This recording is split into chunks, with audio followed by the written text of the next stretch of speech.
Bună ziua, mă numesc Căpățână Simona, sunt profesor, sunt formator și alături de doamna profesor și formator Iroveanu Aura, vă vom prezenta astăzi cursul Comunicarea în era digitală. Obiectivele acestui curs sunt înțelegerea impactului tehnologiei digitale asupra educației, utilizarea eficientă a platformelor digitale, identificarea riscurilor și provocărilor comunicării online, dezvoltarea unei comunicări responsabile și etice și vom vorbi de asemenea despre comunicare la modul general, atât în mediul fizic cât și în cel online. În prima parte vom face o introducere în comunicarea digitală, ca apoi să vorbim despre canale și instrumente digitale. Apoi vom vorbi despre avantaje ale comunicării digitale, despre provocări și riscuri, despre competențe esențiale, despre strategii pentru profesori și elevi, despre tendințe viitoare și, de asemenea, vom aborda comunicarea ca întreg. Dacă ar fi să dăm o definiție comunicării digitale, atunci noi am putea să spunem că reprezintă un proces de transmitere și de schimb de informații prin intermediul tehnologiilor și mediilor electronice, cum este internetul, rețelele sociale, aplicații de mesagerie, platforme educaționale, iar aceste medii electronice sunt caracterizate în general prin rapiditate, prin interactivitate și prin acces global. Această comunicare digitală este o formă de comunicare mediată de tehnologie, unde mesajele sunt codificate în format digital și pot fi distribuite în timp real sau chiar asincron. Evoluția comunicării este una vizibilă în ultima perioadă, pentru că noi am evoluat în ceea ce privește comunicarea de la scrisori și telefon fix, la e-mail, la chat și la videoconferințe.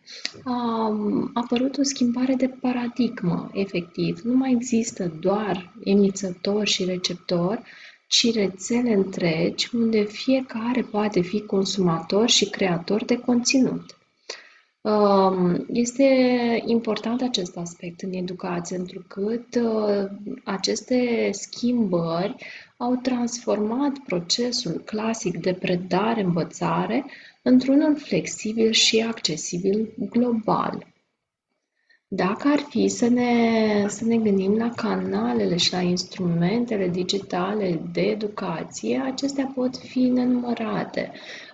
Dacă în timpul pandemiei am folosit preponderent Google Classroom și Google Meet, de asemenea sunt alte platforme de e-learning care pot fi folosite, cum este Moodle sau Microsoft Teams, dar de asemenea și platforme de videoconferință, cum este Zoom-ul, sau instrumente colaborative, cum este Padlet-ul, Miro sau Jamboard. De asemenea, s-au folosit foarte mult în timpul pandemiei și s-a păstrat această tradiție de folosire a rețelelor sociale. De exemplu, se folosește în mod curent Facebook-ul pentru a transmite informații, sunt grupuri de Facebook, se folosește Instagram-ul, la fel, sunt grupuri de Instagram, dar cel mai des, cred că toată lumea folosește grupurile de WhatsApp. Faptul că putem comunica atât de ușor este un foarte mare avantaj pentru fiecare dintre noi. Pentru că există mult mai multă accesibilitate. Elevii pot participa indiferent de locație, la o oră. Există, conform statutului elevului, posibilitatea ca persoanele care sunt spitalizate, care au probleme de sănătate, care au probleme judiciare, dar și mamele minore au posibilitatea acum, pentru o perioadă, să apeleze la învățământul online. Deci, elevii pot participa la ore indiferent de locație.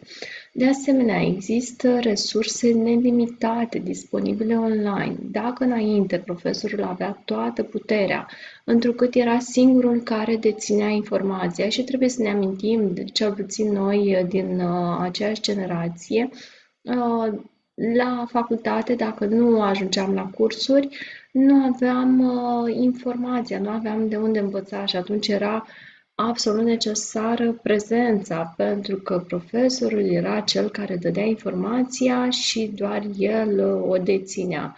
În zilele noastre, informația este pe suport electronic, nu trebuie neapărat să fii prezent la ore sau la cursuri. Dacă nu explică profesorul ceva, putem apela fie la tutorialele de pe YouTube pentru a înțelege cum se rezolvă un anumit exercițiu sau pentru a face o anumită analiză. Dar de asemenea, mai nou, putem apela la ChatGPT, la inteligența artificială, pentru a afla toate informațiile. În ceea ce privește comunicarea, profesorul trebuie să capete un alt rol, pentru că nu mai este cel care deține informația și atunci trebuie cumva să fie util elevilor în alte moduri. De exemplu, să aleagă corect informația, pentru că sursele de informație sunt multe, dar nu toate sunt verificate și atunci trebuie insistat pe gândirea critică despre modul în care putem face diferența între o informație reală sau un zvon, cum să ne alegem materialele, care sunt site-urile care pot oferi informații sigure. Există de asemenea un alt avantaj în comunicarea digitală și anume flexibilitatea. Învățarea se poate desfășura sincron, adică putem apela la videoconferințe sau la platformele acestea de e-learning pentru a ne întâlni cu elevii în același timp sau putem pur și simplu folosi platforme de e-learning pentru a lăsa materialele necesare și temele, iar elevii să rezolve exercițiile atunci când au timp. Există o colaborare internațională în timp real, iar în mediul educațional este bine cunoscut faptul că profesorii pot face proiecte e-twinning, unde se pot realiza videoconferințe cu elevi și profesori din alte țări, astfel încât educația devine una internațională, pentru că putem face schimb de informații cu elevi și profesori din școli din Uniunea Europeană sau la alegere și din afara Uniunii Europene. Comunicarea digitală fiind acum una care poate depăși barierele spațiului și limitele țării. Comunicarea a evoluat foarte mult în ultima perioadă. Dacă acum vreo 25 de ani oamenii încă își mai trimiteau scrisori, acum totul este la un click distanță. Oamenii aveau răbdare. Comunicarea nu se producea instantaneu, și totuși exista. Dacă trimiteai o scrisoare, putea dura și 2 săptămâni ca aceasta să ajungă la destinatar.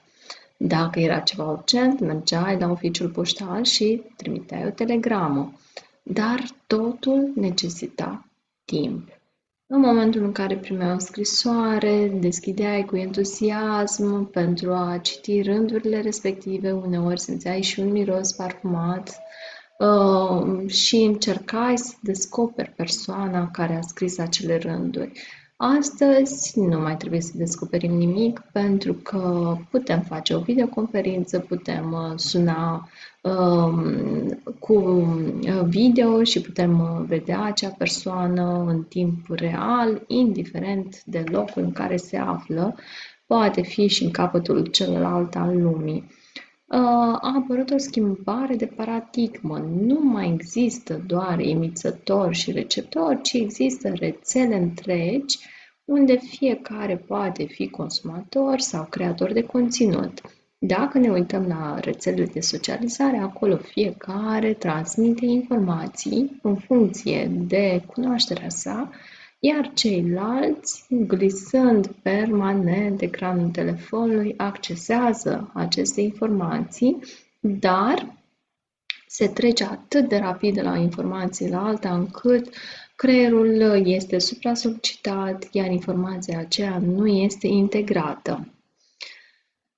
Este importantă această modificare de paradigmă și în domeniul educațional, întrucât s-a transformat procesul clasic de predare-învățare într-unul flexibil și accesibil global. Odată cu venirea pandemiei, procesul de predare-învățare s-a transformat în totalitate. În acea perioadă, educația a fost realizată online. Adică fiecare profesor avea un cont, intra pe o platformă de e-learning, precum Google Classroom, unde punea materialele pe care elevii trebuiau să le parcurgă, apoi făceau videoconferințe, fie pe Zoom, fie pe Google Meet, unde elevii intrau, se făcea prezența, unde se solicita deschiderea camerei, nu întotdeauna era posibilă, unde existau probleme de conexiune, fiecare putea participa sau nu în funcție de instrumentele digitale pe care le deținea. De asemenea, elevii erau în mediul lor familiar, erau acasă, se puneau alt tip de probleme în acea perioadă, întrucât puteau fi mai mulți frați și nu existau camere suficiente pentru fiecare dintre ei ca să poată participa la ore și atunci trebuiau să stea cu camera închisă pentru a nu fi văzută mama în bucătărie în timp ce gătea, iar noi nu știam ca profesor dacă acel elev ascultă ceea ce spunem noi, dacă mai este acolo. Deși comunicarea în mediul digital permitea realizarea procesului de predare-învățare, acesta avea însă câteva hibe. Atunci se foloseau mai multe canale și instrumente digitale care s-au păstrat și astăzi, precum platformele de e-learning, Google Classroom, Moodle sau Microsoft Teams. Pentru videoconferințe se foloseau, cum spuneam anterior, Zoom și Google Meet. Erau de asemenea instrumente colaborative în care elevii puteau intra pentru a lucra împreună, cum este Padlet, Miro sau Jamboard. De asemenea, se foloseau foarte mult rețelele de socializare, precum Facebook, WhatsApp sau Discord, pentru a comunica în timp real cu elevii. Iar aceste modalități de comunicare au prezentat multiple avantaje pe care le prezintă și astăzi. De asemenea, în primul rând, este vorba despre accesibilitate. Dacă înainte elevii au putut participa la ore, indiferent de regulile impuse de societate, adică nu aveam voie să ne întâlnim, fiind pandemie, a fost o soluție foarte bună pentru că am putut continua procesul educativ. În zilele noastre s-a păstrat învățământul online, dar de data aceasta pentru cei care au nevoie, cum sunt copiii spitalizați pentru o perioadă mai lungă de timp, cum sunt mamele minore sau elevii care au probleme judiciare. Aceștia încă pot apela la învățământul online pentru o perioadă de timp. De asemenea,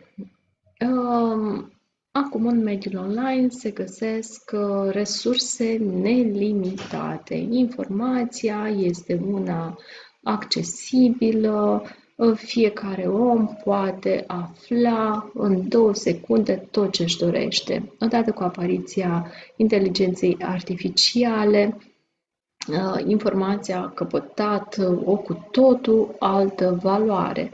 Ea este la îndemâna oricui.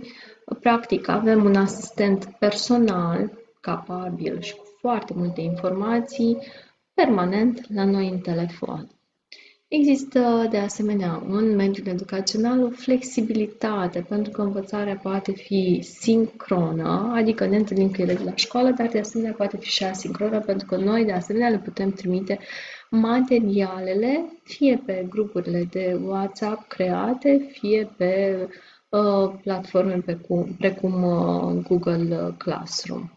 De asemenea, putem face colaborări internaționale în timp real și un bun exemplu este cel al proiectelor e-twinning, care fac posibilă întâlnirea elevilor din mai multe țări în cadrul unei videoconferințe pentru a lucra împreună la un anumit proiect sau pentru a face o oră împreună.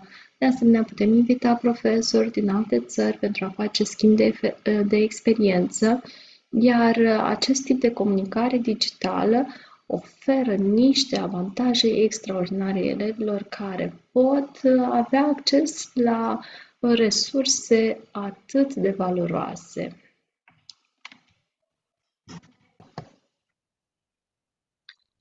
După cum ați putut vedea, există foarte multe avantaje în ceea ce privește comunicarea digitală.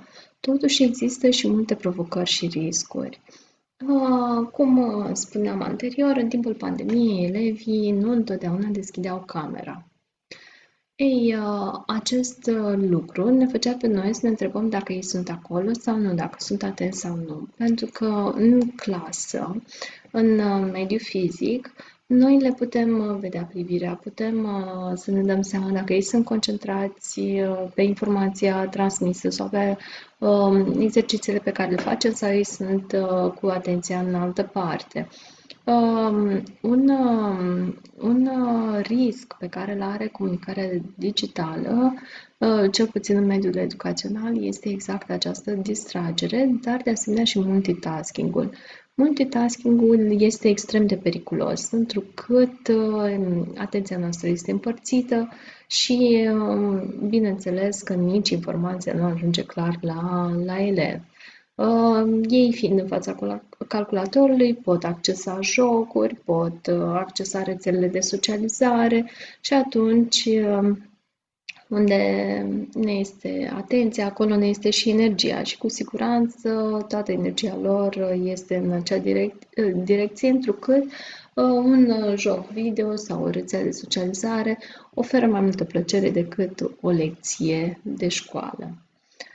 De asemenea, există pericolul unei inegalități digitale între elevi. Există elevi care au telefoane performante, care au calculatoare, laptopuri, care pot accesa cu ușurință platformele propuse de școală, care au acces la internet, dar există de asemenea și elevi care nu au aceste instrumente și pentru ei comunicarea digitală este mult îngreunată. Există de asemenea o scădere a contactului direct și al empatiei și a empatiei. Trebuie să ne gândim la faptul că în momentul în care noi comunicăm în mediul fizic o persoană, noi percepem acea persoană prin intermediul tuturor simțurilor. Adică o vedem, o auzim, o mirosim, o putem simți dacă o atingem. În schimb, în mediul digital, simțurile sunt un pic limitate. De ce? Noi putem vedea o persoană, este drept, prin intermediul apelurilor video, dar noi de fapt nu vedem în realitate persoana, ci vedem o imagine creată de niște pixeli, ceea ce nu are același impact. nu putem mirosi acea persoană, nu putem să o auzim clar, exact așa cum se aude în mediul real, pentru că și sunetul este distorsionat de instrumentele de comunicare. În momentul în care noi comunicăm cu o persoană în mediul digital, noi nu o percepem cu adevărat, nu o percepem ca pe o persoană reală și din acest motiv în mediul digital există o scădere a empatiei. Avem tendința de a fi mult mai incisivi în mediul digital, de a fi mult mai răutăcioși, pentru că noi nu credem că acolo chiar este o persoană reală. Este mult mai ușor să fii rău în mediul digital decât în mediul fizic. Iar această scădere a empatiei din mediul digital a început să se observe și în mediul fizic, întrucât este o obișnuință a celor mai tineri de a renunța la emoții. Oamenii evoluează mult mai lent decât evoluează tehnologia și noi suntem obișnuiți să facem față criticilor sau părerilor a câtorva persoane, pentru că înainte de a apărea tehnologia, în jurul nostru erau poate maxim 20 de persoane și la cuvintele acestora, la părerile acestora, la nemulțumirile acestora puteam face față cu ușurință, dar în mediul digital sunt mii, milioane, depinde de câte contacte avem, care pot spune orice despre noi, iar creierul nostru nu este capabil să facă față la acest val de comentarii. Nu suntem pregătiți din punct de vedere emoțional să le facem față, iar acest lucru duce la o încercare de protejare și la o scădere a empatiei. De asemenea, există riscul supraîncărcării informaționale și a fake news-ului. Cred că acum, în această perioadă, când profesorul nu mai are informația, nu mai este stăpânul informației, unicul deținător al informației, cred că rolul lui mai degrabă este acum să promoveze gândirea critică ca toți elevii să poată face diferența între o informație reală și un fake news, un zvon. Pentru că, fiind o supraîncărcare informațională, nu mai știm ce este real și ce este ireal. Acum, în această perioadă în care totul este la vedere, putem avea acces la orice informații ne dorim, s-a ajuns la o extremă în care nu mai avem încredere în niciuna că este reală. Este reversul supraîncărcării informaționale. De asemenea, în mediul online, spre deosebire de mediul fizic, comunicarea naște și alte provocări, de exemplu, siguranța datelor personale. Dacă în mediul fizic ne putem întâlni cu cineva, ne salutăm, comunicăm, dar integritatea noastră este neatinsă în mediul online. Doar dacă ne salutăm cu cineva, noi trebuie să fim conectați, să ne dăm toate datele pentru a face un cont, iar siguranța datelor noastre personale nu este întotdeauna cea mai bună și atunci trebuie să avem măsuri suplimentare de precauție, întrucât accesul la o anumită platformă, la un anumit site, poate avea și urmări neprevăzute. De asemenea, când vorbim despre comunicarea digitală, vorbim și despre niște competențe necesare, pentru că în perioada în care noi am fost elevi, și vorbesc acum de generația noastră, 40 plus, noi nici măcar nu studiam informatica în școală. Iar aceste competențe noi ar trebui să le dobândim pe cont propriu. Într-adevăr, Ministerul a organizat foarte multe cursuri de specializare, astfel încât noi să putem folosi platformele pentru a asigura un învățământ de calitate, dar totuși a presupus un efort extrem de mare pentru persoanele din mediul educațional care nu au născute aceste competențe digitale. Și pentru a oferi calitate și diversitate copiilor, învățarea este permanentă, întrucât zi de zi apar instrumente noi. De asemenea, profesorul trebuie să facă o evaluare a resurselor și trebuie să privească cu atenție la nevoile elevilor, pentru că dacă înainte trebuia să facem singuri resursele educaționale, acum nu trebuie decât să dăm search pe Google pentru a avea acces la orice sau să rugăm pe ChatGPT să ne facă o fișă de lucru, dar noi trebuie să avem gândire critică pentru că chiar și apelul la ChatGPT poate duce la erori dacă nu suntem atenți. S-ar putea ca acea fișă de lucru să nu fie adaptată nivelului clasei sau să existe erori. Și de asemenea trebuie să găsim cea mai bună soluție pentru elevul care este în fața noastră.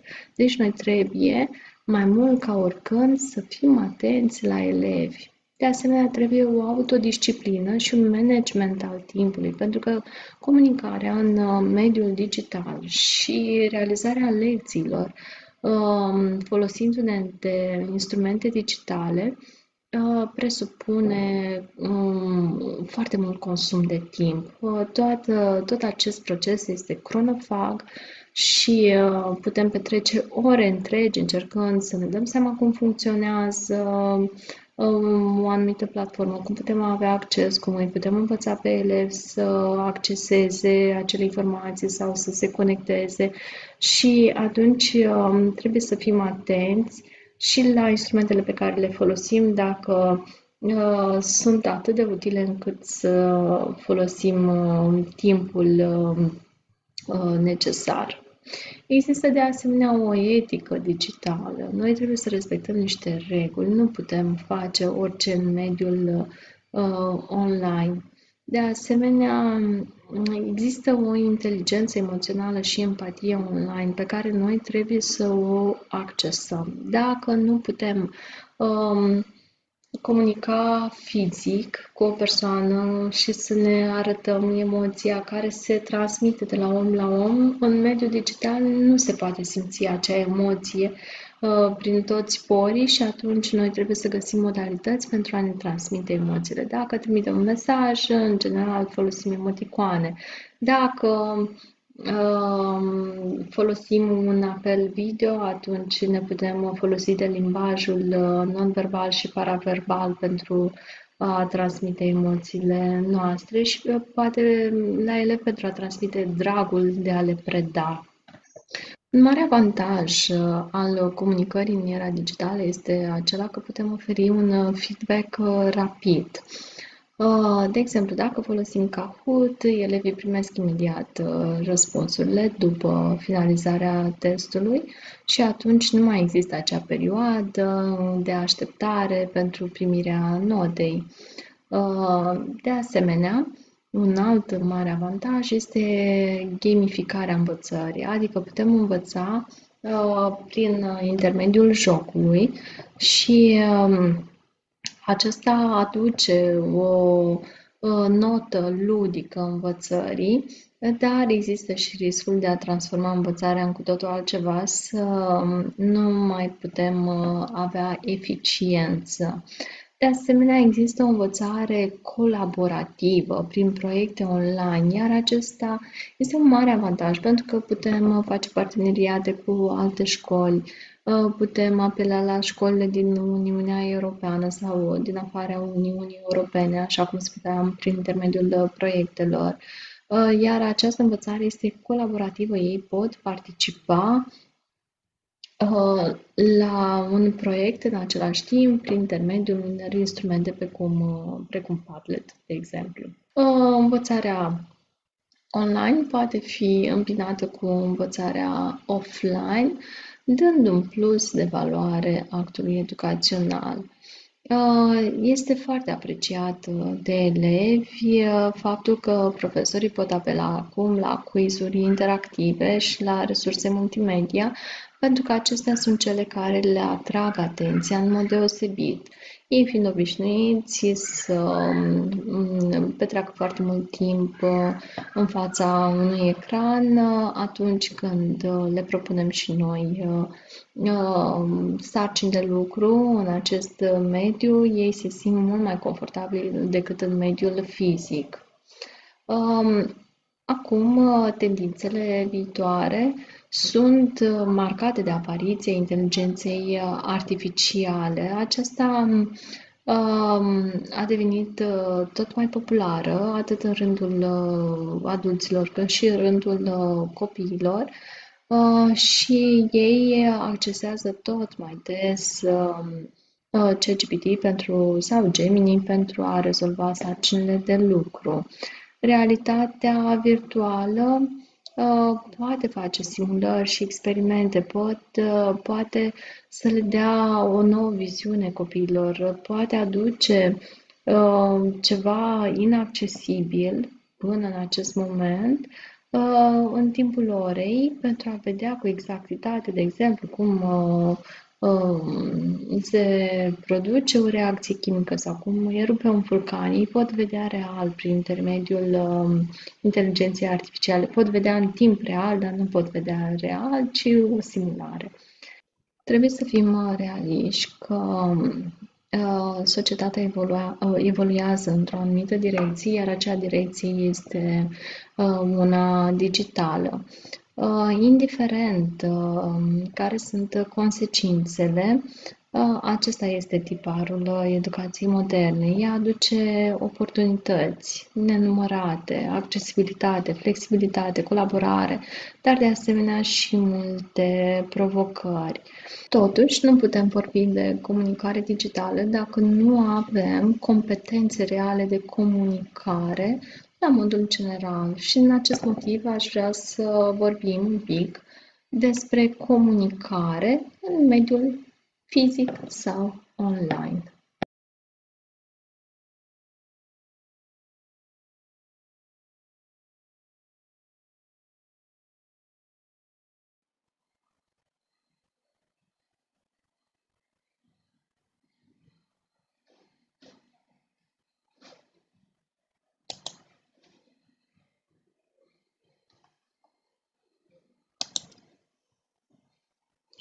Comunicarea este cea care într-adevăr stă la baza relațiilor interumane. Vă puteți imagina lumea fără comunicare? Oare cum ar exista această lume? Dacă ne gândim că fiecare își trăiește propria realitate, că realitatea noastră este creată de experiențele pe care le-am trăit, de oamenii care ne-au înconjurat, de familia care ne-a crescut, fiecare are un traseu unic și fiecare își trăiește propria realitate. Dacă nu am putea comunica, oare cum s-ar putea crea relații interumane? Mă îndoiesc că ar fi posibil. Înainte, totul se mișca într-un ritm lent. Cum spunea și Marin Preda în romanul Samuromeții, timpul avea răbdare cu oamenii. Aveam răbdare să primim o scrisoare care ajungea poate într-o săptămână sau poate două în funcție de distanța de la care veneam. Aveam răbdare să ajungem acasă ca să putem vorbi pentru că telefoanele erau fixe. Iar dacă plecam în vacanță, trimiteam vederi pentru că și atunci ne lăudam cu locurile în care am fost și pe care le-am vizitat, dar uneori ne ajungeam acasă înainte ca vederea să ajungă la prieteni și la familie. Astăzi totul se mișcă foarte rapid, iar comunicarea precisă este mai importantă ca oricând. Vreau să vă gândiți așa. Au apărut telefoanele și ele au devenit din ce în ce mai performante. Dacă înainte la telefon doar comunicam, Acum, noi avem acces la atât de multe aplicații și putem face atât de multe lucruri cu telefoanele, cât nu mai avem nevoie de nimic altceva. Telefoanele au încetat de mult să mai fie doar un instrument. Ele fac parte din viața noastră. Cu telefonul putem trimite mesaje, putem comunica, dar de asemenea putem sta și pe rețelele de socializare. Chiar aceste rețele de socializare ne ocupă foarte mult timp și este o modalitate de a intra în contact cu lumea. Numai că acest contact cu lumea se face extrem de rapid, pentru că atunci când glisăm ecranul telefonului, imaginile se schimbă la câteva secunde, iar această obișnuință a transformat capacitatea noastră de atenție, care înainte era mult mai mare, într-una de câteva secunde. Deci, comunicarea trebuie să fie foarte scurtă și foarte precisă, pentru că altfel s-ar putea să pierdem atenția celui din fața noastră. Este important ca această comunicare să fie sintetizată, cum spuneam mai devreme, dar de asemenea să fie corectă, pentru că o informație greșită sau falsă poate provoca adevărate dezastre pentru cel care comunică sau pentru cei care ascultă. Nu este greu să ne uităm în jur și să ne dăm seama cam câte probleme, cam ce dezastre poate provoca o informație eronată. Am văzut ce a însemnat TikTok-ul în ultima perioadă și cum adevărul a putut fi modificat cu mare ușurință, pentru că este foarte ușor să manipulezi un om dacă știi ce să spui. Adică dacă spui exact acele informații pe care el vrea să le audă, indiferent dacă aceste informații sunt reale sau nu. Nevoia noastră de a ne acoperi nevoile este atât de mare, sună ciudat nevoia de a ne acoperi nevoile, dar într-adevăr noi avem niște nevoi care trebuie acoperite și dacă cineva vine și ne spune că ne va oferi exact ceea ce noi ne dorim, tindem să-l credem, pentru că e acea tendință de a crede în basme și în Moș Crăciun. Preferăm să acordăm atenție, să considerăm adevărat ceva ce ne dă speranță, decât să credem ceva ce este real, ce este adevărat, dar care ne aduce durere. Acum, în era digitală, fiecare cuvânt, fiecare indiciu non-verbal, fiecare privire tăcută sunt observate cu mai multă atenție ca niciodată. O singură mișcare greșită poate avea implicații majore. Dacă înainte puteam să facem greșeli mai multe, fără ca ele să fie contorizate, astăzi totul este înregistrat, totul este vizibil și fiecare greșeală ne poate aduce un val de reacții. Deci, cu cât avem acces la mai multă informație, cu atât și intimitatea noastră este mult mai scăzută și posibilitatea noastră de a face greșeli este mult redusă.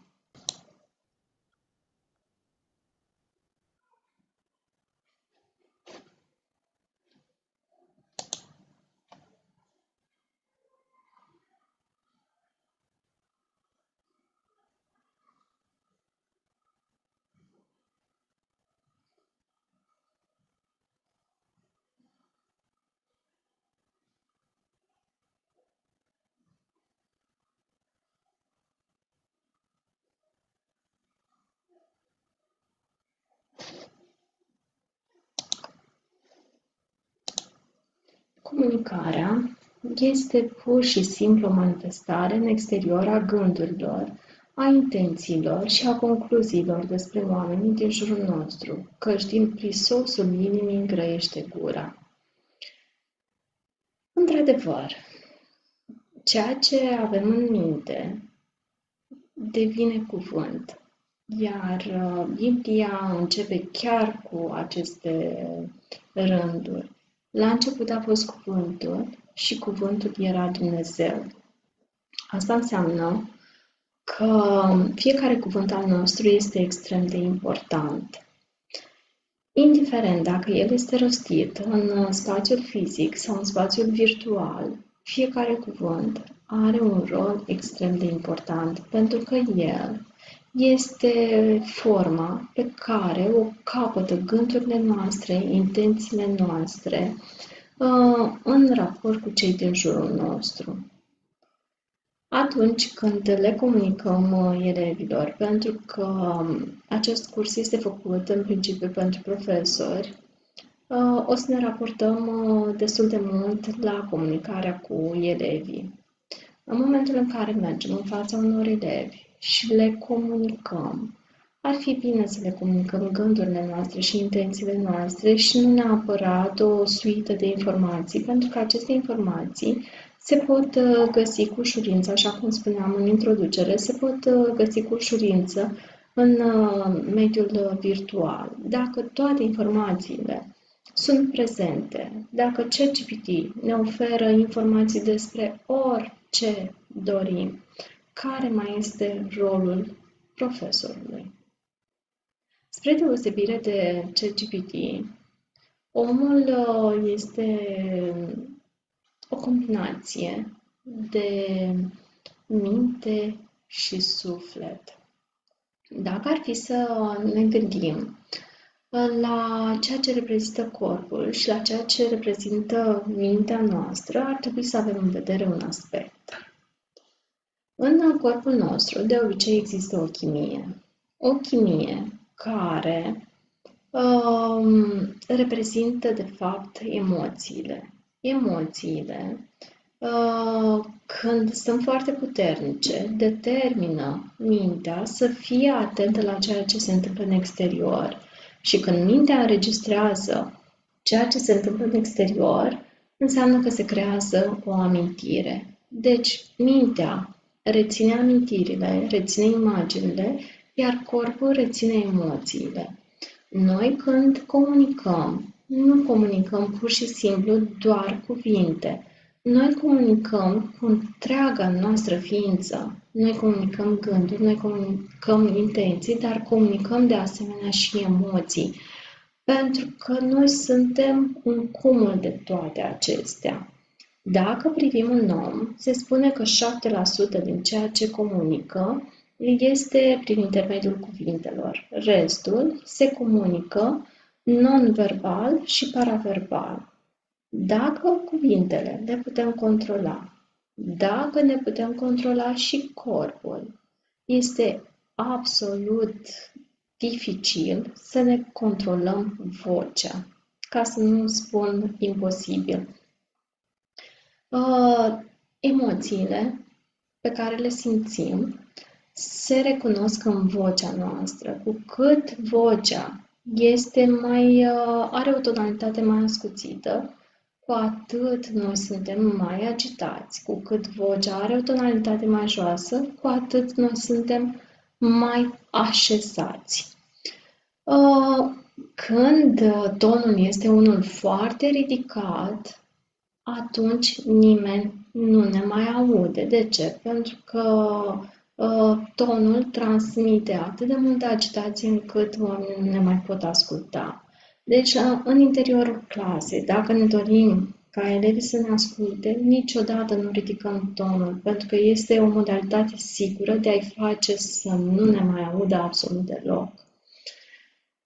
Deci, oamenii comunică prin intermediul emoțiilor, dar și prin intermediul gândurilor, prin intermediul cuvintelor, pentru că aceste cuvinte transmit gândurile noastre. Oamenii, în general, te urmează pentru cine ești tu. Dacă te-ai gândit vreodată că joci rolul unui profesor, elevii, indiferent de natura lor, dacă sunt interesați de școală, dacă nu sunt interesați de școală, dacă sunt la o școală bună, dacă sunt la o școală mai slabă, dacă sunt mai mici sau dacă sunt mai mari, elevii simt. Pentru că un om care nu este în acord cu sine, el transmite acest lucru. Ca să fii în acord cu sine, asta înseamnă că ceea ce gândești este ceea ce comunici și este ceea ce simți. Dacă tu te duci la școală și scopul tău este să aduci un plus acelor elevi, iar comportamentul tău este același cu gândul tău, cu comunicarea ta, dar și cu ceea ce simți, atunci elevul va înțelege acest lucru și te va urma. Dar dacă tu ești preocupat de alte lucruri, viața ta este prinsă într-o capcană și nu te poți concentra pe școală, dacă ești profesor contrar voinței tale, pentru că nu întotdeauna facem ceea ce ne dorim, dar ne ducem și mimăm profesionalismul și bunăvoința, copiii vor simți acest lucru. Atunci când comunicați, transmiteți mesaje care construiesc încrederea, care exprimă recunoștința și adaugă valoare pentru ceilalți. Avem din nou tendința să mergem la școală, să comunicăm elevilor, dar să nu fim recunoscători pentru acest lucru, adică să o facem ca și cum ar fi o datorie și să ne ducem doar să ne facem treaba fără să adăugăm o valoare pentru ceilalți. Când spun de valoare, putem merge la școală să-i rugăm pe copii să copieze din manual sau să le scriem pe tablă câteva informații, dar fără a încerca să-i facem să înțeleagă, să-i facem să înțeleagă care este aplicabilitatea acelor informații în realitate.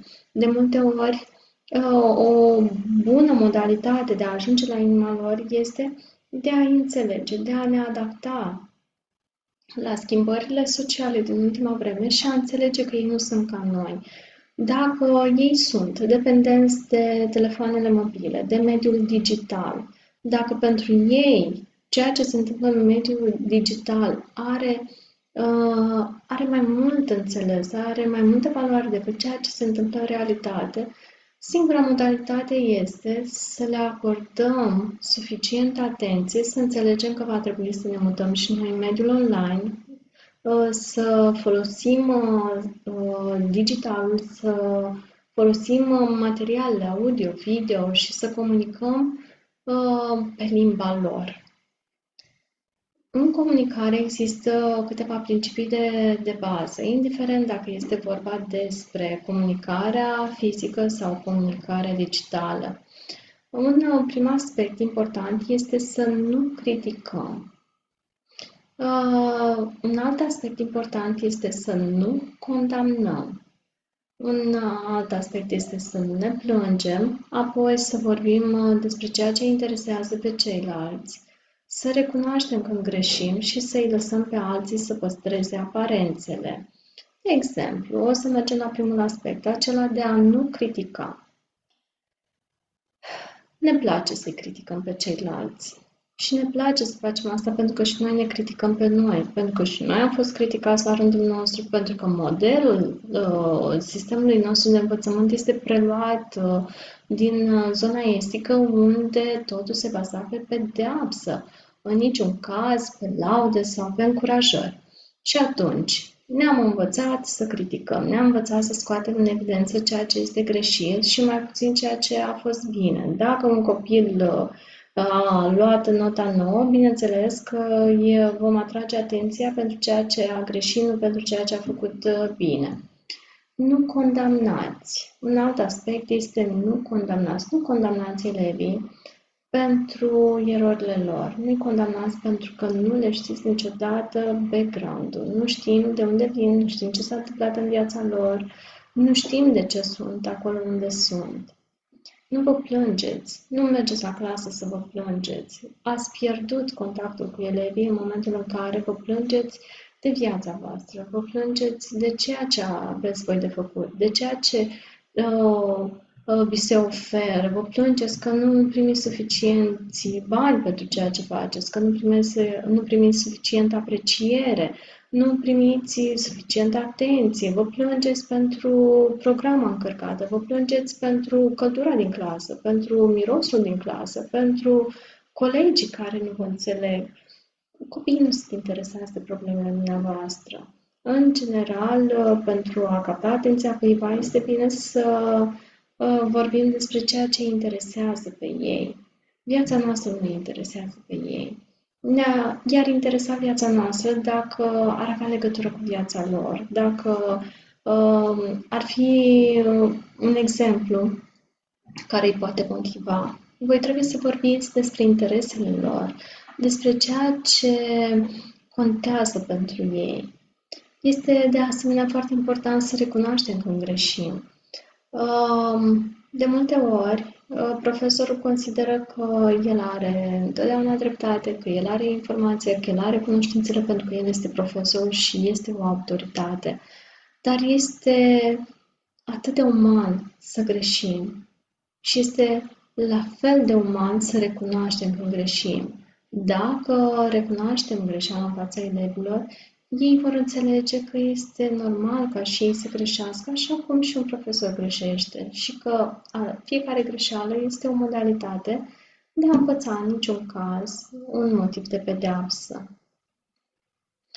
Aceste principii pe care vi le-am spus anterior nu o să vă îmbunătățească niciodată talentele de vorbitor, dar o să vă amintească să aveți în vedere nevoile celorlalți înainte de a vorbi.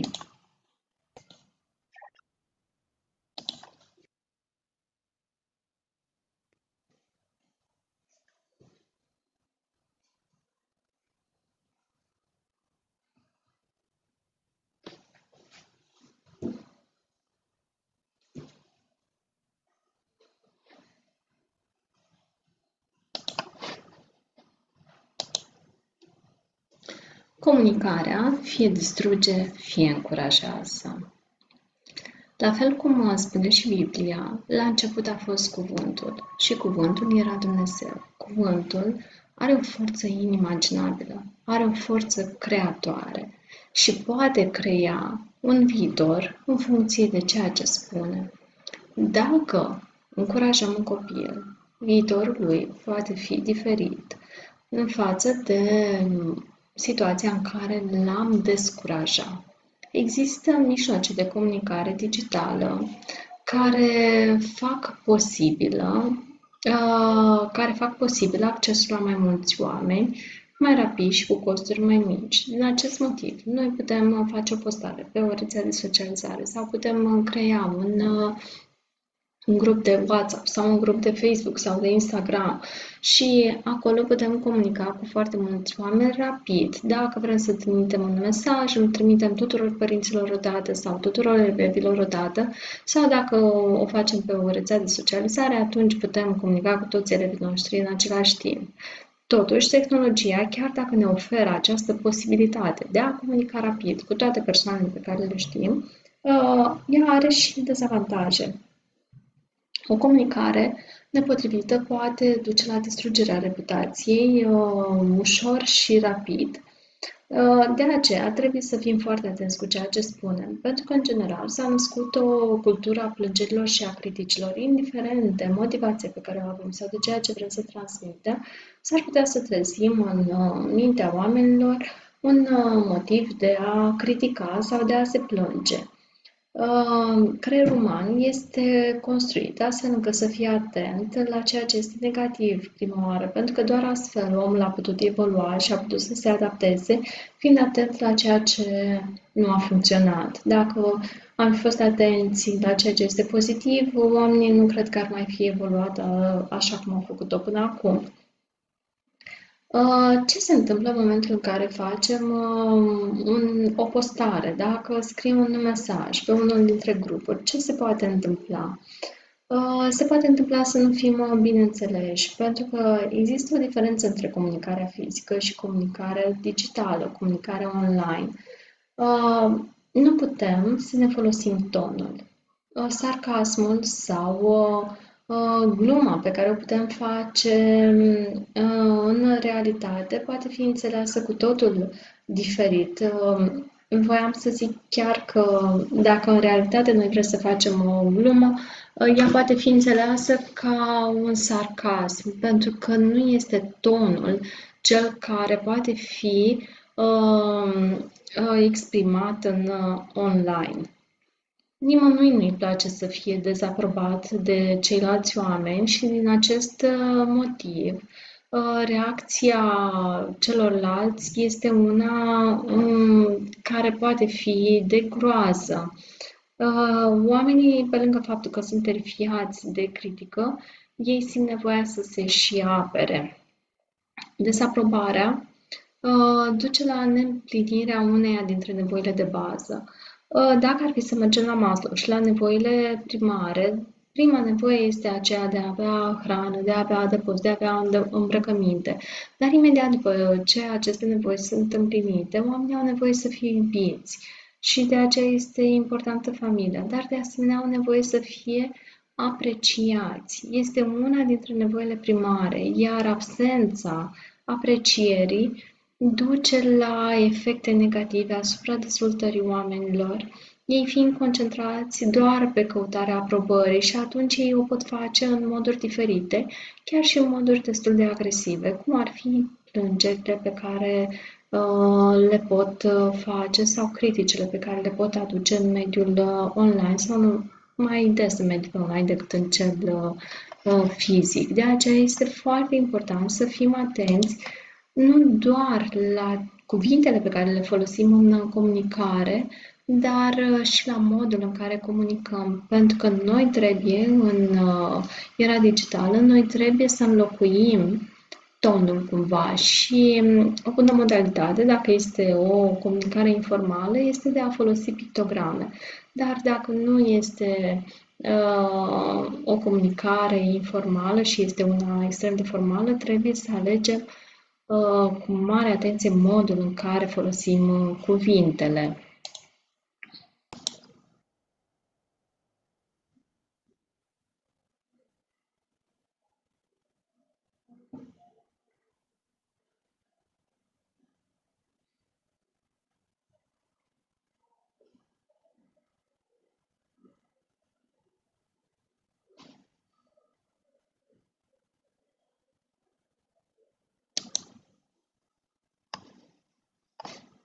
Ați gândit vreodată ce efecte are un cuvânt nepotrivit în clasă?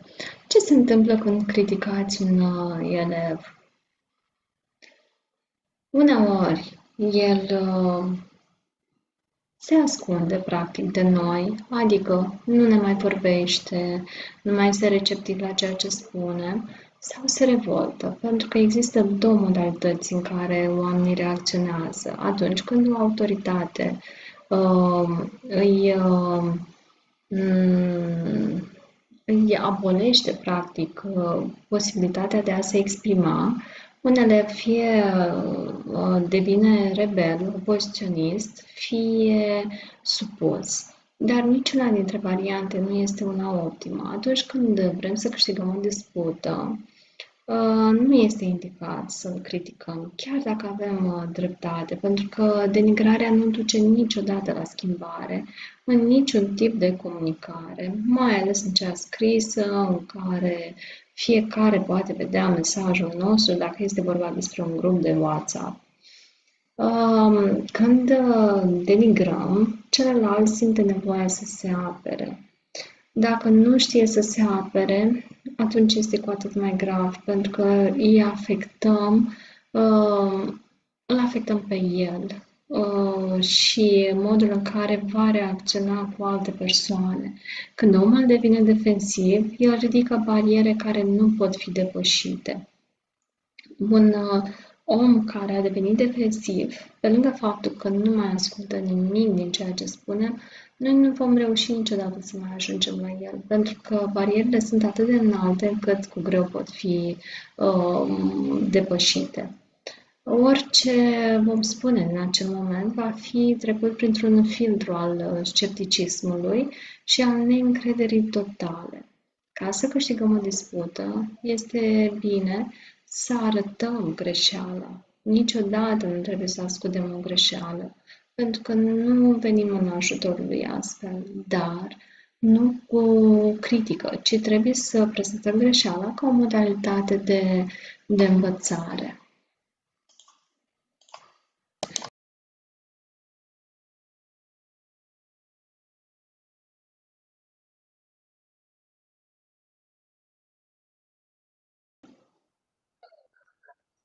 Vi s-a întâmplat vreodată să mergeți acasă, să le spuneți copiilor cât de mult lucrați dumneavoastră și cât de greu vă este să planificați o oră, să găsiți materiale necesare pentru a le capta atenția și că ei nu sunt atenți și că pentru dumneavoastră înseamnă foarte mult efort?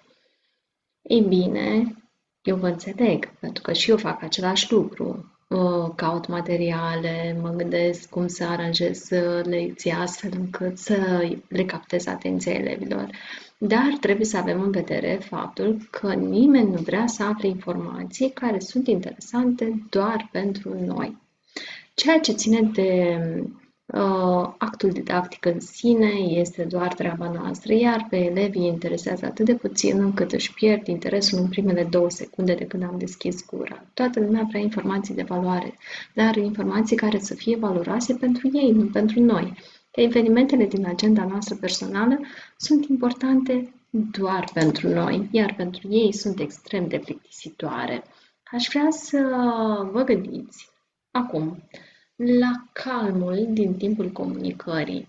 Atunci când interacționăm cu elevi, trebuie să fim realiști că ne și enervează. Pentru că atunci când suntem părinți, copiii știu cel mai bine să ne apese butoanele. Când suntem profesori, elevii sunt cei care știu cel mai bine să ne apese toate butoanele. Dar noi suntem adulți. În relația dintre profesor și elev, profesorul este adultul, iar elevul este copilul, pentru că maturizarea emoțională și rațională se face în totalitate la vârsta de 24 de ani, iar până atunci copilul este imatur. Este ca și cum am scoate pe stradă o mașină care este gata, este funcționabilă, dar nu are încă capota, nu are o portieră, deci nu este complet dezvoltat din punct de vedere emoțional și atunci capacitatea elevului de a-și controla emoțiile este mult redusă. Dar se presupune că noi, profesori, suntem adulți, suntem maturi de punct de vedere fizic și emoțional și rațional și atunci noi ne putem stăpâni. Deci, este bine ca în comunicare să ne păstrăm calmul, pentru că furia are mai multe stadii. Dacă ne oprim la timp, noi putem salva situația, dar dacă lăsăm să treacă mai multe etape din această furie, nu ne mai putem stăpâni. Iar ceea ce spunem la furie este câteodată atât de dezastruos că este foarte greu să mai luăm înapoi acele cuvinte, este foarte greu să suportăm ulterior umilințele și să ne justificăm pentru ceea ce am spus. Creierul are o parte inferioară și o parte superioară. Partea superioară, adică neocortexul, a apărut mult mai târziu. Diferența dintre cele două este că partea inferioară a creierului este cea care se ocupă de funcțiile vitale. Adică respirăm pentru că acea parte a creierului se ocupă de asta și nici măcar nu trebuie să fim atenți la asta. Ne bate inima tot din acest motiv și nu trebuie să controlăm. În schimb, neocortexul se ocupă de gândire, analizează, dar este și mai lent. În situații de criză, iar stresul, care duce în general la furie, este considerat un pericol. Dacă ar fi să vă gândiți la o situație de criză, la un pericol iminent, de exemplu, un prieten, o cunoștință stă să cadă într-o groapă. Din start, noi instinctiv facem acest gest, îl prindem și îl tragem înapoi. Dacă ar fi să lăsăm neocortexul să facă asta, am începe o analiză. Cum să-l prind? Să-l prind de mână, să nu-l prind de haină. Dacă se rupe haina, dar mai bine îl stric sau să nu-l stric, ca să nu se sperie. Sau îl prind de picior, sau îl prind de cap, sau și până ne hotărâm noi, cu siguranță prietenul nostru este deja în groapă și strigă după ajutor. Deci, când este o situație de criză, creierul nostru este foarte inteligent. Este ca o ușiță între cele două părți și când este o situație de criză, se închide ușa și cerebelul este cel care se ocupă de situație, iar accesul la neocortex este blocat. De aceea, când un copil este într-o stare din aceasta emoțională și țipă și urlă, oricât am încercat să ajungem la rațiunea lui, ne este imposibil pentru că acea ușiță este închisă. Deci niciodată nu vom rezolva o situație explicând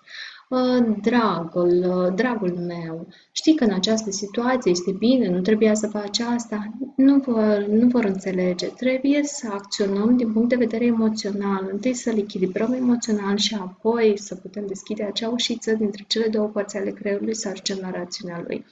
Același lucru se întâmplă și la noi.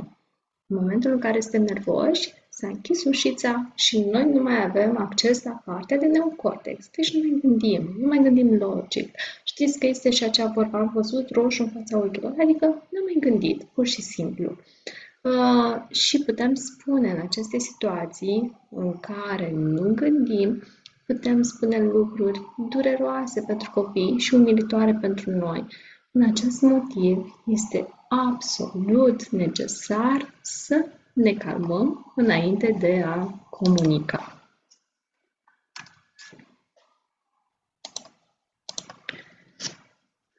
Strămoșul oricărei acțiuni este un gând.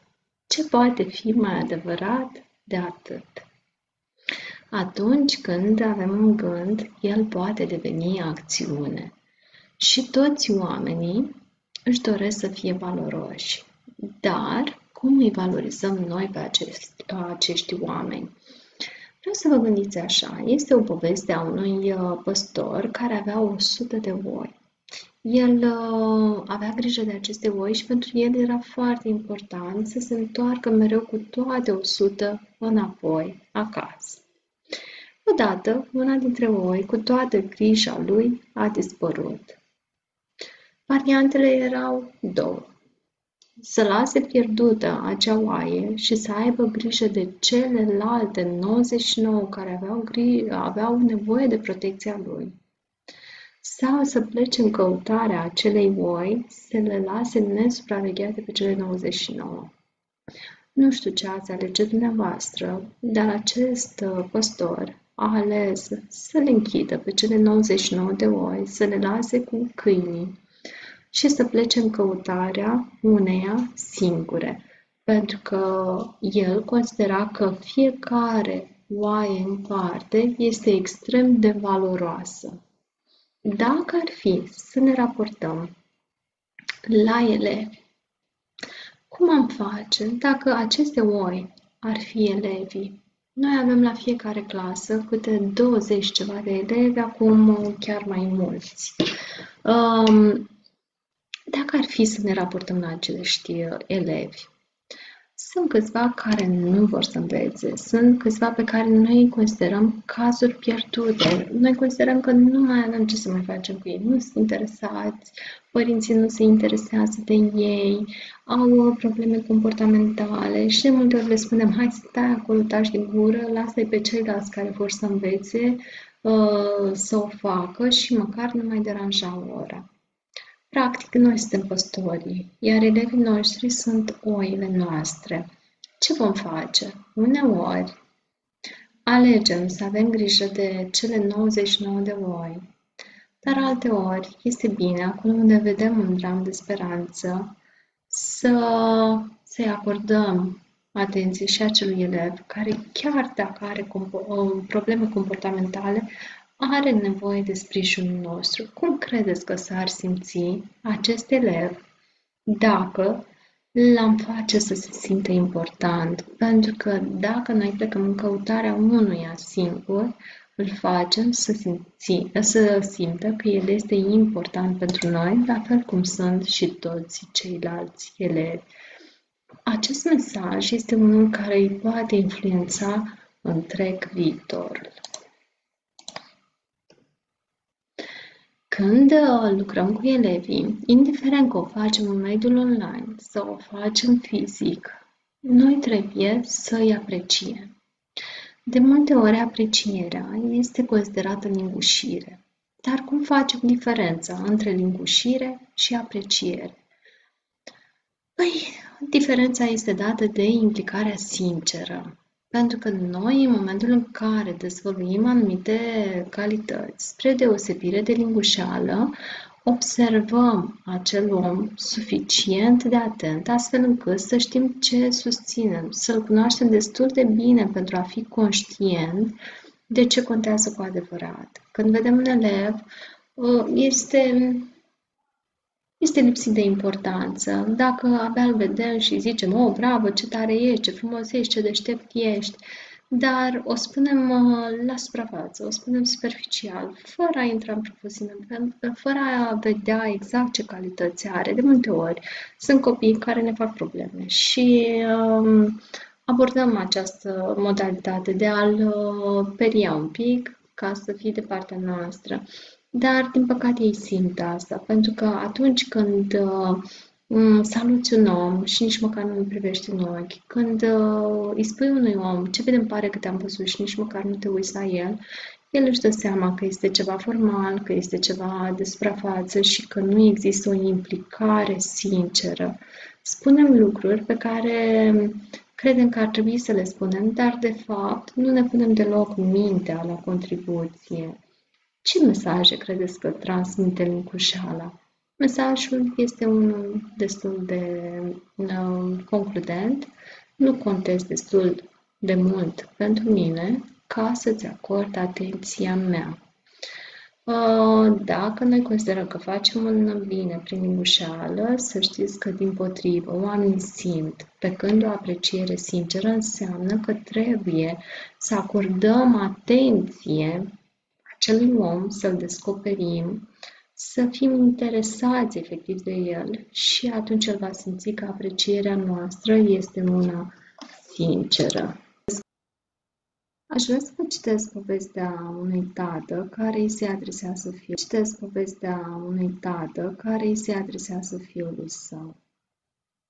Ascultă, fiule, îți vorbesc în timp ce tu dormi. Cu mânuța ghemuită sub bărbie și cu șuvițele blonde cărlionțate, lipite de fruntea umedă. M-am furișat în camera ta. Acum câteva minute, în timp ce îmi citeam ziarul în bibliotecă, m-a copleșit un val de remușcări. Așa că am venit, apăsat de vină, lângă patul tău. Uite la ce mă gândeam, fiule, am fost nedrept cu tine. Te-am certat în timp ce te pregăteai pentru școală, pentru că abia te-ai șters cu prosopul pe față. Te-am dojenit pentru că nu ți-ai curățat pantofii. Am țipat la tine, furios, pentru că ți-ai aruncat niște lucruri pe podea. Și la micul dejun am avut ce să-ți reproșez. Ai vărsat mâncarea pe masă, ai mâncat dintr-o suflare, fără să mesteci. Ți-ai pus coadele pe masă, ai pus prea mult unt pe felia de pâine. Când am ieșit pe ușă grăbit să prind trenul în timp ce tu te jucai, mi-ai făcut cu mâna spunându-mi, "Bată-ticule", iar eu ți-am răspuns încruntat, "Trageți umeri în spate".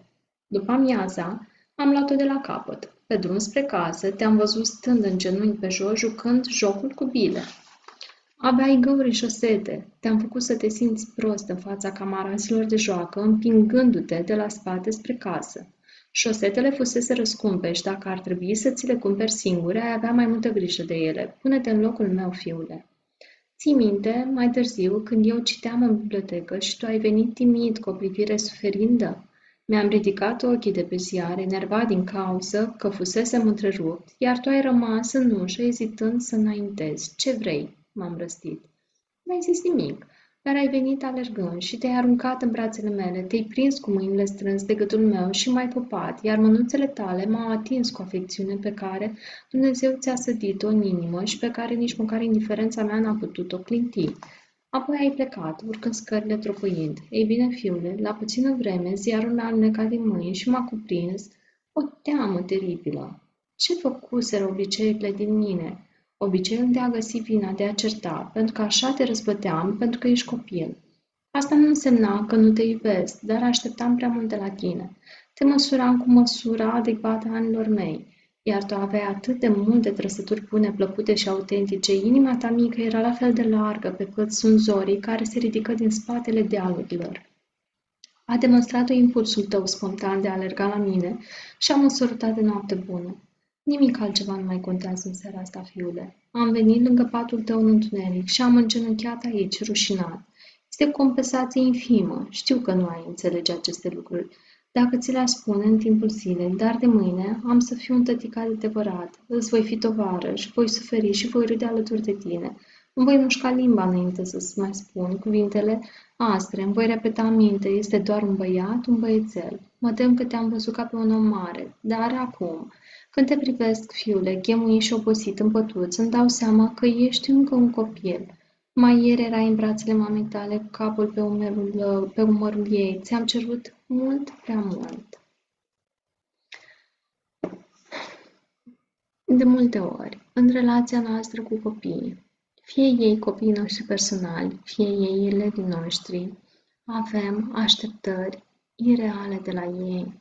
Uităm că avem în fața noastră niște copii și orice om are dreptul de a fi apreciat pentru cele mai bune momente ale sale. De multe ori le facem reproșuri, dar uităm să-i apreciem atunci când fac ceva bine. Cum aș schimba situația dacă ați începe să vă concentrați asupra celor mai bune momente ale persoanei, să le scoateți în evidență? Asta nu înseamnă că acea persoană nu are defecte. Dar dacă încercați să îi faceți să se schimbe, nu ați reușit mare lucru în cazul în care îi repetați în nesfârșit toate greșelile făcute în trecut.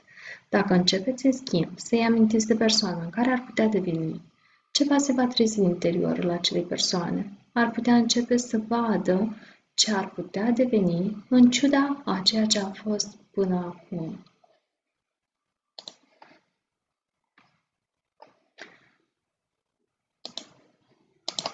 Dacă este să ne referim la progres, progresul începe atunci când cel puțin unul dintre cei care comunică este gata să scoată la iveală ceea ce este bun la celălalt. În relația dintre elev și copil și profesor, cheia este la profesor. Profesorul este cel care poate scoate în evidență ceea ce este bun la elev, iar aceasta este calea de urmat pentru un deznodământ benefic de ambele părți. Este extraordinar. Ca om, n-am să mă refer aici că este vorba despre profesor sau despre elev. Ca om, să vadă că ceilalți văd ceva bun în el. De obicei este un cerc vicios. Avem încredere în noi, dacă ceilalți au încredere în noi, iar ceilalți au încredere în noi dacă noi avem încredere în noi. Când există acest cerc vicios, de undeva trebuie să se înceapă. Iar dacă elevul nu are încredere în el, o șansă ar fi ca profesorul să-l încurajeze. Și atunci ne asigurăm că poate fi un progres. Pentru a influența acțiunile celorlalți, trebuie mai întâi să te conectezi la o dorință de bază a acestora. Voi știți care este dorința elevilor voștri? Ce își doresc ei cu adevărat? Pentru că este un adevăr universal, indiferent dacă lucrăm cu copiii, cu elevii sau cu altceva. Dacă vă uitați în prezentare, am scris că este un adevăr universal, indiferent dacă lucrăm cu copiii, elevii sau cu viței, pentru că este o poveste a unui vițel. La un moment dat, un filozof, împreună cu camaradul lui, încercau să bage în grajd un vițel și au început să-l împingă. Au încercat să-l și tragă, dar vițelul era de neclintit. Nu știau efectiv ce să mai facă. Din interiorul casei, pe geam, o femeie îi privea. Deși nu avea multă carte, ea a ieșit afară, i-a băgat degețelul în gură, vițelul a început să sugă și a urmat-o neclintit spre grajd, pentru că femeia i-a amintit că, dincolo de ușile grajdului, există niște lapte cald pe care el îl va primi. Cei doi încercau să-l ia pe vițel de la iarba verde de afară, unde el se simțea foarte bine, să-l bage într-un loc necunoscut. De multe ori, atunci când ne conectăm la dorința celuilalt, îl putem face să ne urmeze. Această capacitate de a ne conecta la dorința celuilalt nu are nicio legătură cu inteligența. Este vorba pur și simplu de intuiție.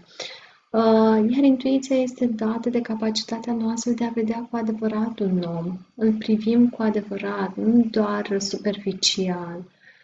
Înseamnă că îl înțelegi cu adevărat și îi oferi acel lucru de care are nevoie într-o manieră avantajoasă. Influența se dobândește cu blândețe. Prin forță nu-l poți atrage pe celălalt de partea ta. La fel și cu respectul. Oricât am încercat să îi facem pe ceilalți să ne respecte, respectul întotdeauna se câștigă și nu este impus. Când vorbim despre comunicare, există două tipuri de comunicare, sunt două forme de comunicare. Și dacă vă uitați în imaginea prezentată, avem așa, avem dialog, atenție, autenticitate, transparență, siguranță de sine, interes de satisfacție, interes pentru nevoile celorlalți, generare de încredere, dar, de asemenea, avem o altă formă de comunicare, monolog, atunci când suntem încrezuți, falsitate, manipulare, nesiguranță, interes pentru câștig, bani și generator de tensiune. Adică, un profesor poate merge la clasă și se poate manifesta în două feluri atunci când comunică. Pe de o parte, poate purta un dialog cu elevii, să-i întrebe și pe ei ce au nevoie, să existe pur și simplu un dialog, sau poate ține monologuri. Doar el are dreptate. Poate fi atent la nevoile elevilor, poate fi interesat de ei sau poate fi încrezut, nu neapărat încrezut, poate fi autosuficient, eu sunt autoritatea, nu-mi pasă de voi, voi trebuie să mă ascultați.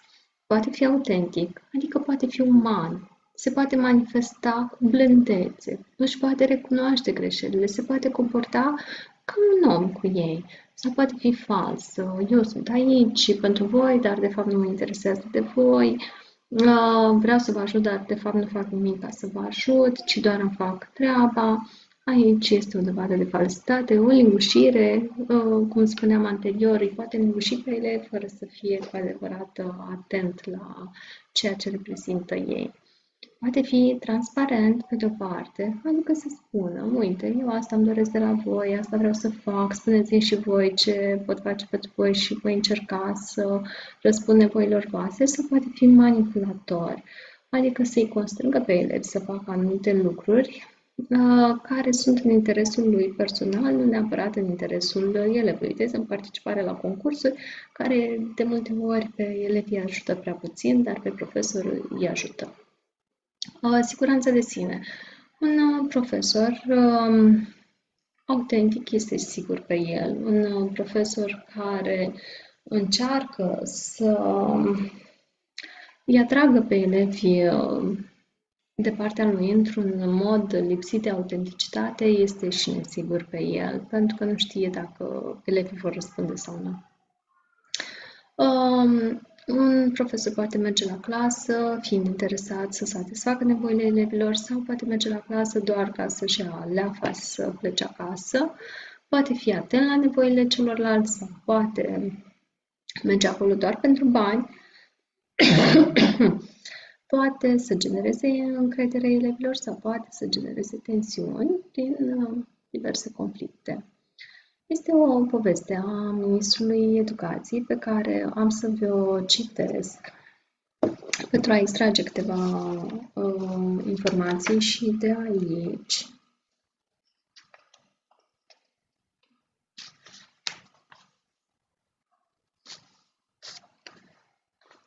Un fost ministru al educației din SUA a povestit odată cum a învățat el acest element esențial al angajamentului abia după primul an de ocupare a postului.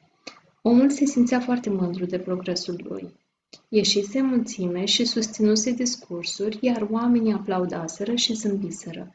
Participase la multe cine festive și adunări fastoase și toate păruseră a merge strună, dar către ce deznodământ! De Crăciun, fiind acasă și având timp să reflecteze, și-a dat seama că în vreme ce el fusese foarte vizibil și promisese multe lucruri, în departamentul condus de el nu se schimbase nimic cu adevărat. 5.000 de angajați se prezentau la timp la serviciu și îndeplineau îndatoririle de peste zi. Plecau acasă, lucrurile se mișcau, dar puțini angajați, dacă nu chiar niciunul, aveau o motivație profundă. Ministrul a vrut să înțeleagă de ce în primele 2 luni ale anului ce a urmat și a petrecut mult timp cu oamenii care conduceau efectiv Ministerul Educației, angajații serviciului civil care mergeau înainte, indiferent de partidul politic aflat la Casa Albă. A realizat astfel că în vreme ce el stătea pe punte și învârtea cărma, aceasta nu era conectată la restul vaporului și pentru că nu avea autoritatea necesară pentru a angaja oameni sau a concedia oameni din serviciu civil, singurul mod prin care putea determina un progres în cadrul departamentului era să-i câștige pe oameni de partea lui. Problema era că prin fața angajaților din serviciu civil trecuseră mulți politicieni, obosiseră și deveniseră cinici, renunțaseră să mai aștepte inspirația de sus. Soția ministrului i-a sugerat că ar putea să le câștige atenția oamenilor, amintindu-le de pasiunea sa pentru educație și făcând asta nu prin cuvinte, ci prin fapte.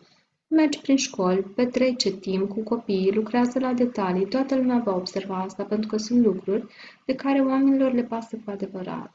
Eu nu pot intra în astfel de detalii, a pufnit soțul. Sunt ministrul educației, eu trebuie să am perspectiva de ansamblu. Soția lui, fiica unui om de vânzări, i-a zâmbit. Dragule, nu vei avea niciodată perspectiva de ansamblu dacă nu pornești de la detalii. Avea dreptate, iar ministrul știa acest lucru. Această poveste descrie foarte bine situația noastră de la clasă. De multe ori, noi nu avem imagine de ansamblu pentru că nu intrăm în detalii, pentru că nu mergem în spațiul elevilor să-i cunoaștem cu adevărat și să vedem cu adevărat care le sunt nevoile.